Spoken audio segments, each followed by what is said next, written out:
बिस्मिल्लाहिर्रहमानिर्रहीम अस्सलामुअलैकुम। जैसा कि आप सब जानते हैं कि पूरी दुनिया ने मुत्तहिद होकर एक ही वक्त के अंदर कोरोना के खिलाफ ऐलान जंग कर दिया है। अल्लाह ताला से दुआ है कि वो पूरी इंसानियत को इस कोरोना वायरस से महफूज रखे। हम सब का दुश्मन यानी कि कोरोना वायरस की चंद बुनियादी खसूसियात जो मैं समझता हूँ कि अब हर शख्स को पता होनी चाहिए ताकि वो इस लड़ाई के अंदर अपना जो किरदार है वो ज़्यादा मौसर तरीके से अदा कर सके। पहली जो खासियत है वो ये वाली कि कोरोना वायरस अपने ग्रुप के जो दूसरे वायरसेस हैं उनसे निस्बतन भारी है। यही वजह है कि मुतासरा शख्स जब खांसता है या छींकता है तो ये वायरस तकरीबन 1 मीटर या 3 फुट या 1 गज से आगे हवा में सफर नहीं करता और फौरन जो है ना वो नीचे गिर जाता है। यही वजह कि फिर ये हवा के जरिए जो है ना ये वायरस एक इंसान से दूसरे इंसान में मुंतकिल नहीं होता। अच्छा, दूसरी खासियत ये वाली है कि अगर ये वायरस किसी हाथ पे है, मेज पे है, इवन फर्श पे है, किसी भी सतह के ऊपर ये पड़ा तो हो सकता है कुछ घंटे, कुछ दिन, चंद सूरत में कुछ दिन ये सलाहियत तो रखता है कि वो किसी और शख्स को पहुंच सके, मुंतकिल हो सके, उसके अंदर जा सके। लेकिन वहां पे पड़ा हुआ ये 1 से 2 नहीं हो सकता, यानी कि ये अपनी तादाद आपके हाथ पे किसी भी सतह के ऊपर नहीं बढ़ाता। तीसरी खास बात जो इस वायरस की है कि ये एक सेहतमंद आदमी के अंदर नाक और मुंह के जरिए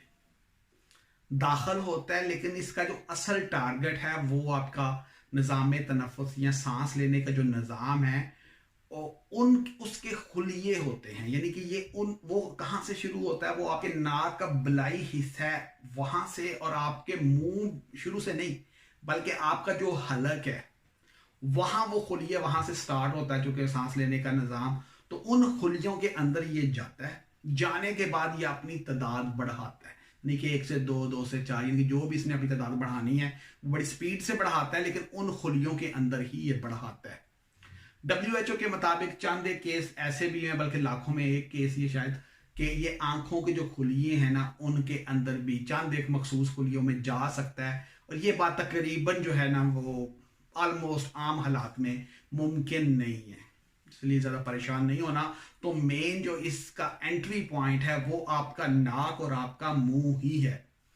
अच्छा जी, एक और बड़ी अहम खसूसियत है अमूमी तौर पे वायरसेस की कि तमाम वायरसेस के इर्द गिर्द जो है ना एक वो प्रोटीन का खौल होता है, और प्रोटीन की खौल की खास किस्म की साखत की वजह से ही जो वायरस हैं वो अपने खास किस्म के जो जिस्म के खुलिये होते हैं उनके अंदर जाके अपनी तादाद बढ़ा सकते हैं। या आप ऐसे ही समझें कि ये जो प्रोटीन की एक खास किस्म की जो साखत होती है वो एक चाबी की तरह है, और ये जो खास चाबी जिस तरह से खास ताले को ही खोल सकती है, इसी तरह ये जो कोरोना वायरस का जो प्रोटीन की स्ट्रक्चर है या साखत है, ये सिर्फ और सिर्फ जो निज़ाम तनफ़ुस के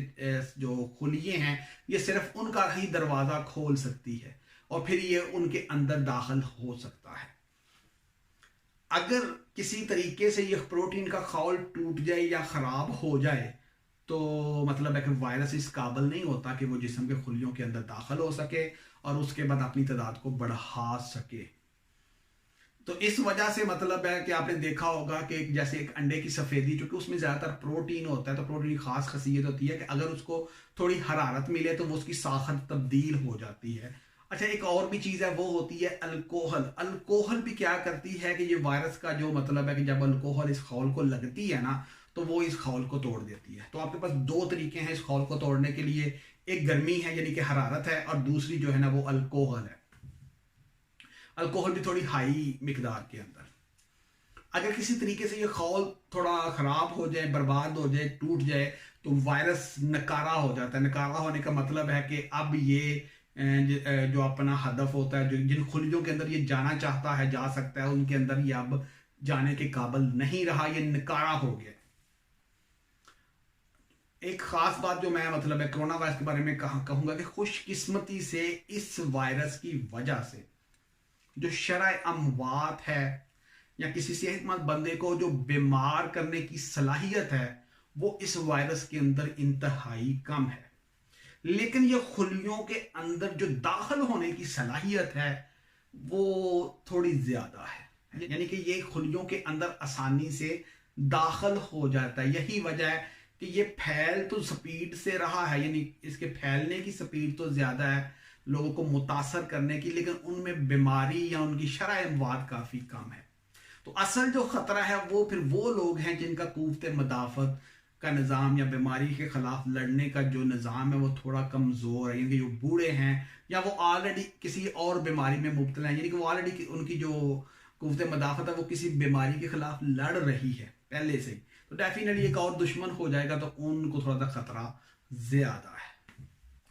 तो ये चंद एक मालूमात ही मैं ये समझता था कि हर इंसान को पता हो, ताकि जब उसको कोई तदबीर बताई जाती है, चीज़ें बताई जाती हैं, तो वो उनकी जो होती है उसके पीछे लॉजिक होता है उसको समझ सके।